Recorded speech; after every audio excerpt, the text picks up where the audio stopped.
Hi guys, আসসালামু আলাইকুম। আশা করি সবাই ভালো আছেন। আমি আপনাদের দয়া ভালো আছি। তো আজকে সবাই শুক্রবার বাসায়, তো কি খাবো, তো ভাবলাম মজাদার ঝালমুড়ি বানাই ফেলি। কিছু ঝাল চানাচুর দিয়ে যে মুড়ি, সাথে আছে গাজর, টমেটো, শসা, কাঁচামরিচ, ধনিয়া পাতা, পেঁয়াজ দিয়ে সুন্দর করে একটা মুড়ি মাখবো। এত মজা লাগবে সবাই একসাথে খাইলে বসে, আর এত সুন্দর একটা গোল বাটিতে। আর আছে খাঁটি সরষের তেল। তো মাখি, দেখতে থাকেন।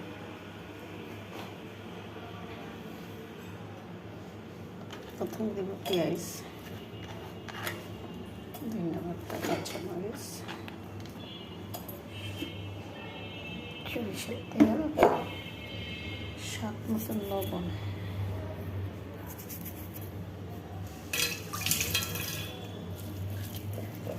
দিয়ে কষায়ে শসা,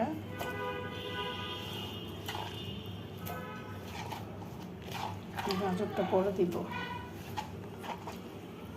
তো মজাদার একটা ঝালমুড়ি বানাবো ওইগুলো দিয়ে, সব কিছু মশলা দিয়ে।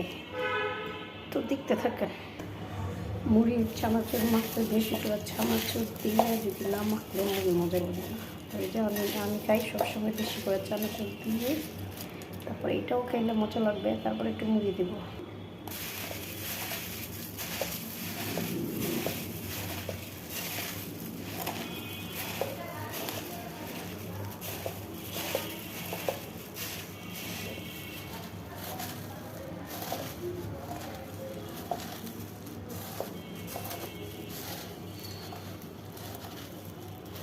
মজাদার ঝালমুড়িস। তো কার কার বাসায় আজকে সবাই ঝালমুড়িকে কী নাস্তা দিয়েছেন আজকে জানাই তো কমেন্ট করে। আর আমরা আজকে ঝালমুড়ি খাবো।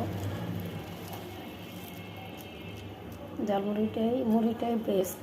এখন শশার ইয়াগুলো দিয়ে দেবো, কাজেরগুলো। গাজর দিয়ে দেখেন, ভালো লাগে।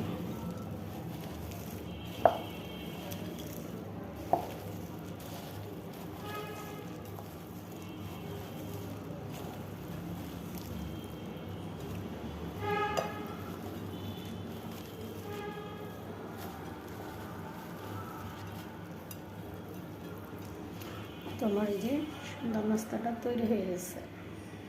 তো কেমন হয়েছে কমেন্ট করে জানেন। আর আপনাদেরকেও দিব, বড় বাড়িতে এর জন্য করে ফেলছি। তো চলে এসে আমাদের বাসায়, আপনাদেরকে দিয়েও খাবো। আপনারা আমার ভালোবাসা মনে হচ্ছে, আপনাদেরকে দিয়ে খাবো না তো কাউকে দিয়ে খাবো। তো কেমন হয়েছে কমেন্ট করেন। মাশাআল্লাহ, অনেক সুন্দর লাগতেছে। ঠিক আছে।